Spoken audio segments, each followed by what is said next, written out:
to build an arrangement out of this little loop quite fast. We do this by basically copying the arrangement of a track we like. So let's load in our reference track.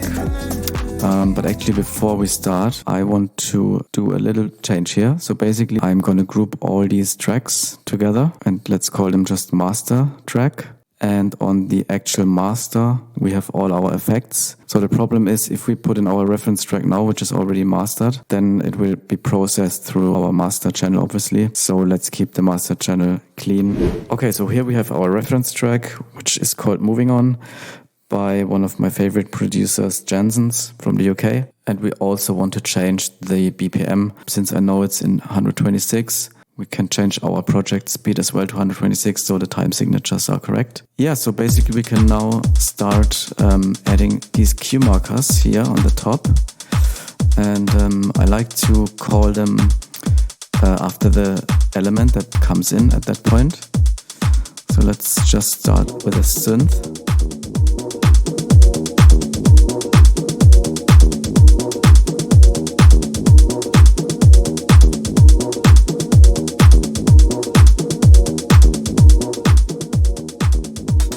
Here we can add our hi-hats. Here's the bass.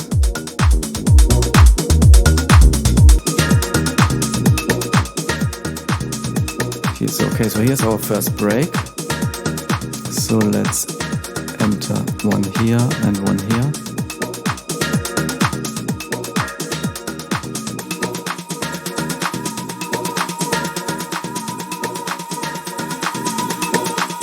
Also, I like to color them in a different color.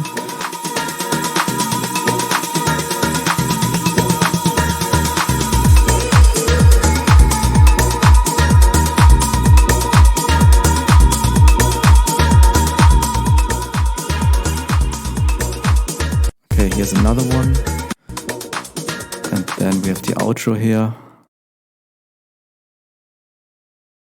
Okay, so now we can hide our reference track. Okay, so let's start with our arrangement. We can now use the cue markers on the top to give us a guideline basically on where to put our clips, etc. Okay, let's start with the drums.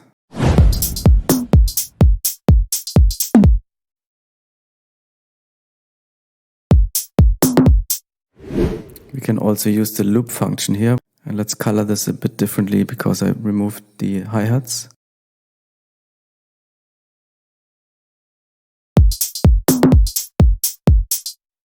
So here's another clip which has the clap. Now we can bring some more elements like our hi-hats and percussions.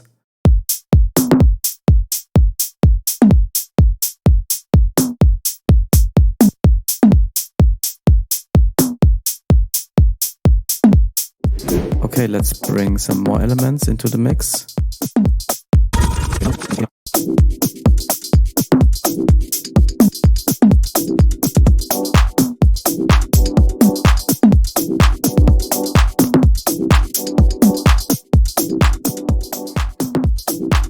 Okay, let's put the bass here.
Here's our first break, so we can maybe add the arpeggiator.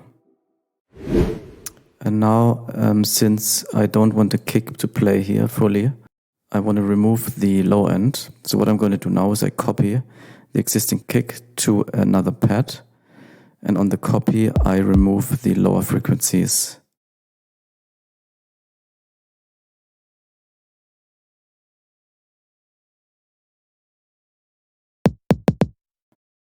Yeah, that sounds good. So let's just move the pattern up to the copy.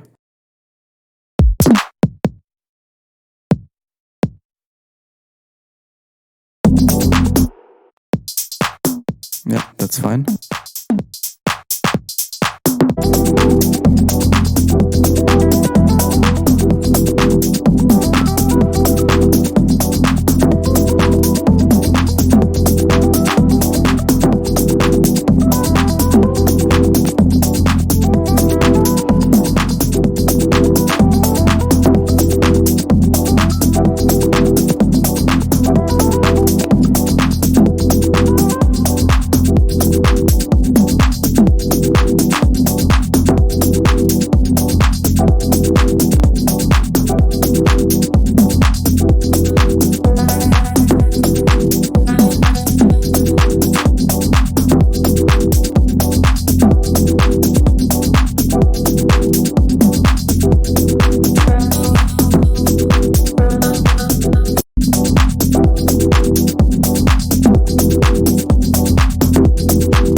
Okay, so we have just repeated this process for the rest of the track. We have our second break, and now here at the end we can start to build our outro, where we basically take some of the elements out one by one. Okay, so basically that's it for the first step. This is obviously not just a basic layout, but it's really a good base to keep going, to go into more detail and work on singer elements and automation. And obviously we can now also start adding effects and stuff. Okay guys, that's it for today. I hope this was helpful. If you have any questions, then please leave a comment, and see you in the next video. Bye bye.